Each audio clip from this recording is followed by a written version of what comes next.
L'homme ne vivra pas de pain seulement, mais de toute parole qui sort de la bouche de Dieu. Voici votre moment de méditation quotidienne.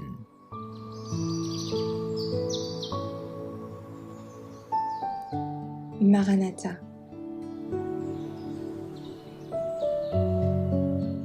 Le 24 juin, l'interdiction d'acheter ou de vendre. Et que personne ne put acheter ni vendre sans avoir la marque, le nom de la bête ou le nombre de son nom. Apocalypse 13, verset 17.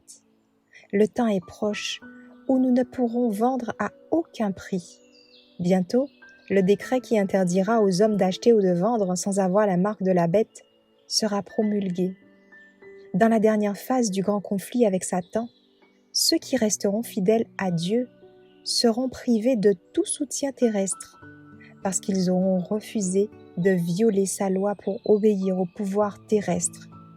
On leur interdira d'acheter ou de vendre.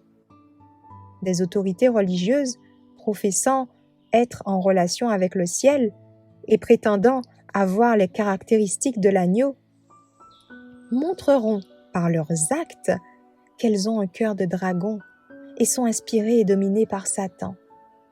Le temps vient où le peuple de Dieu sera persécuté parce qu'il sanctifie le 7e jour.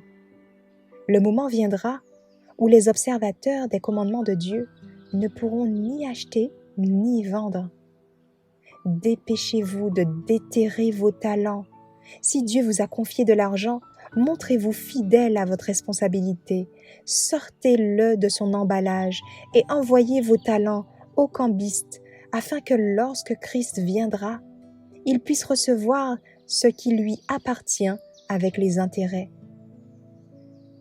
Lors de la dernière crise, avant que cette œuvre soit achevée, que des milliers de dollars ou euros soient déposés joyeusement sur l'autel, les hommes et les femmes considéreront que c'est un privilège béni que de participer à la préparation des âmes afin qu'elles soient debout lors du grand jour de Dieu.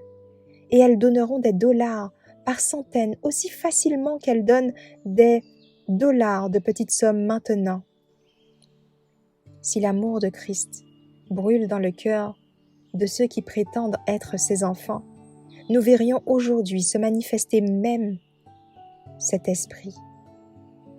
S'ils comprenaient combien proche est la fin de toute tâche accomplie pour le salut des âmes, ils sacrifieraient leurs possessions aussi généreusement que le firent les membres de l'Église primitive.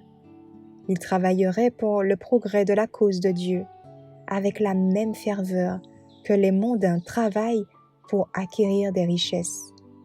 Le tact et les connaissances seraient exercés et on agirait avec zèle et abnégation pour obtenir des moyens, non pour les accumuler, mais pour les déposer dans la trésorerie du Seigneur.